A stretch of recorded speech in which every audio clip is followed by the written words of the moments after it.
Nothing matched the silence of Crown Station, buried deep beneath Greenland's ice. No roads led to it, no cities nearby, only endless white and a wind that could tear the breath from your lungs. Mahmoud Karim, a 32-year-old data analyst, had worked there for 7 months.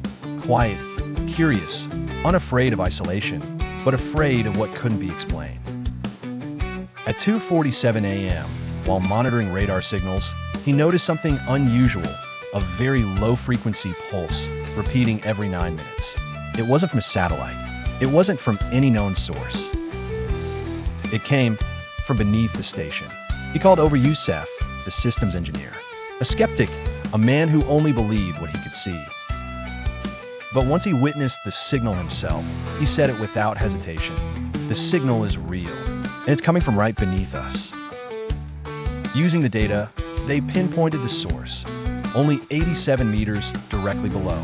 According to all maps, nothing was down there. They brought in Younes, a field expert and former military digger.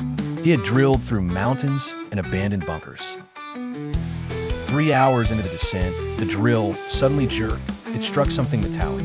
What they uncovered was indescribable, a perfectly smooth, pitch-black surface. Neither hot nor cold, etched with a strange symbol, a fractured circle made of sharp lines. Not a language, a warning. Using industrial lasers, they opened a small access port.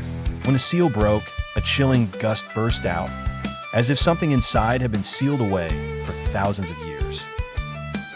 The three descended, a narrow tunnel. The walls absorbed light.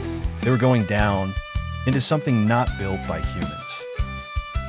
They reached the chamber, a massive dome, no lamps, yet their equipment flickered. Energy pulsed from every angle. In the center, a floating stone sarcophagus, suspended in mid-air, covered in mathematical, not linguistic, engravings. No signs of life, no decay. Suddenly, the monitors in the control room above began flickering. A face appeared, wrapped in shadows. It didn't speak, but its lips moved. Then, the doors behind them sealed shut, and the sarcophagus began to hum. A low vibration, inaudible to ears, but trembling in their bones. Youssef stepped back. Younes raised his weapon, but Mahmoud stepped forward. As he did, the stone began to crack, and he heard it, a whisper, not in sound, but within his mind. You were not meant to come. The sarcophagus was empty. The three stood frozen. No corpse, no remains, not even dust.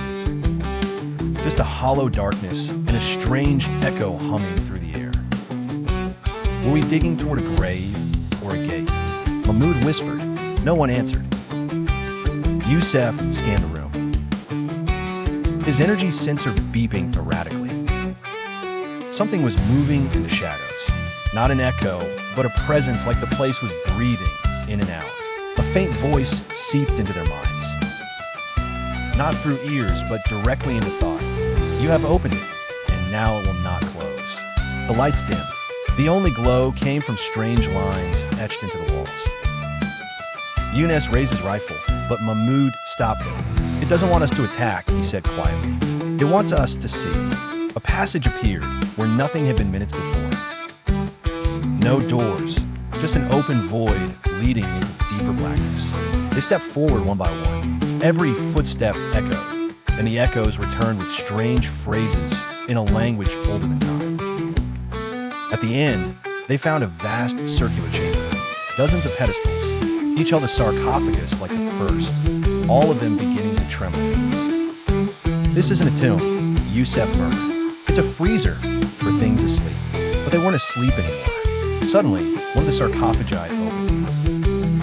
From within, a tall entity stepped out, cloaked in a violet-black armor, eyeless, mouthless, yet it saw them.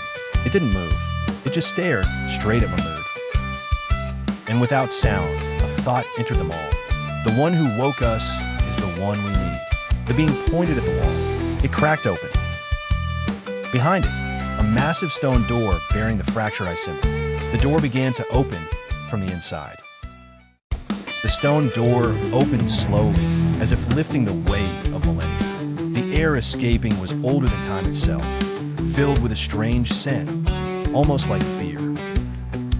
The three men stood still, half stepping back, half entranced. Yet the strange entity that emerged from the sarcophagus didn't attack. It bowed. It knelt. Is that submission? Yusef whispered. Mahmoud didn't respond.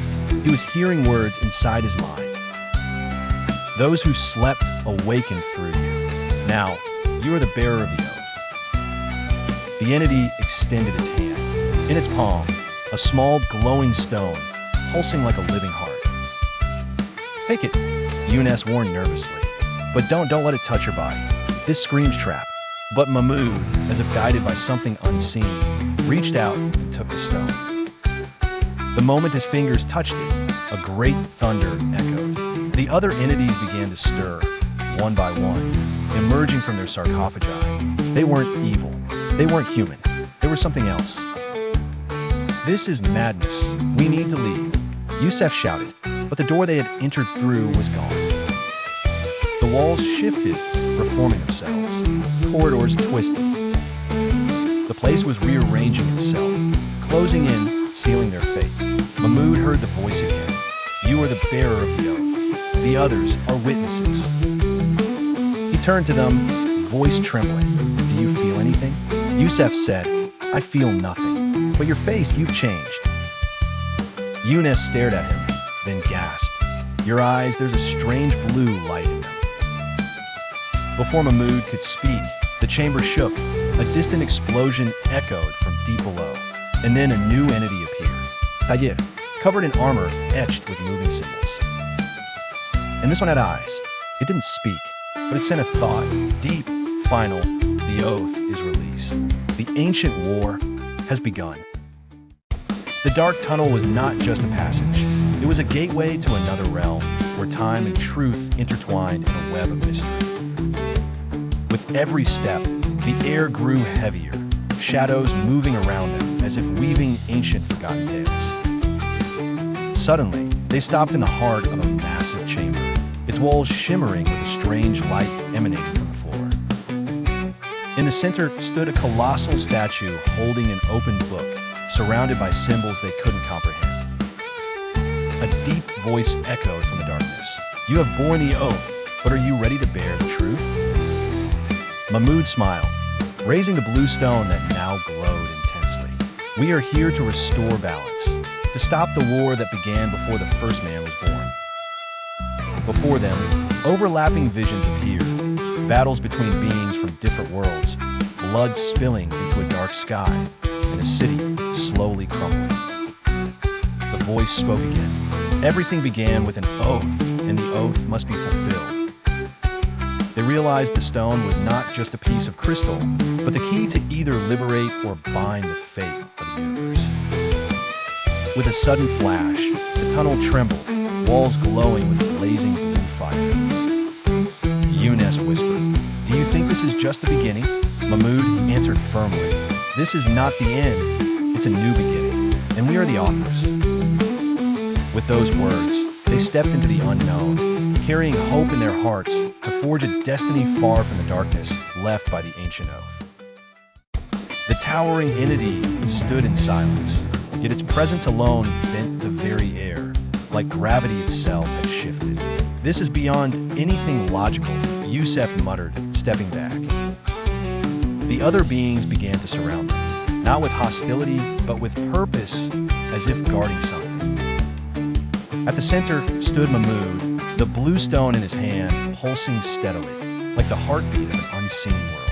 Then, the glowing symbols on the entity's armor rose into the air, spinning around him. From them emerged 3 radiant glyphs, each floating toward a different man.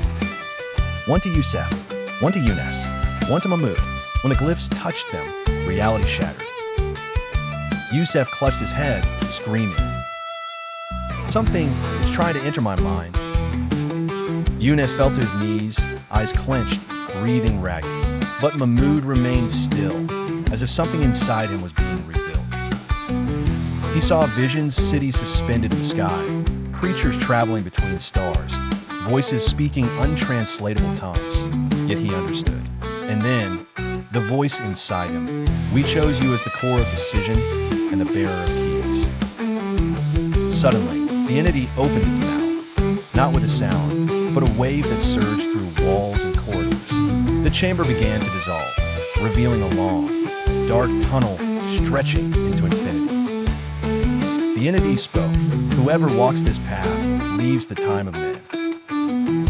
Eunice, breath trembling, asked, "So, if we go in, we don't come back?" Mahmoud's blue-lit eyes narrowed. "There's no back anymore." The entity stepped to Youssef, placing a hand on his shoulder. The pain vanished. His breathing eased. "What happens if we walk it?" Youssef asked. "You will witness the beginning of the end and hold the key to salvation." They stood in silence. Then, without a word, Mahmoud walked forward into the tunnel, and one by one they followed. The moment they crossed, the tunnel behind them vanished, as if they had stepped into a place that never existed in time. Far beneath the ice, the sarcophagi closed once more, all but one which stayed open.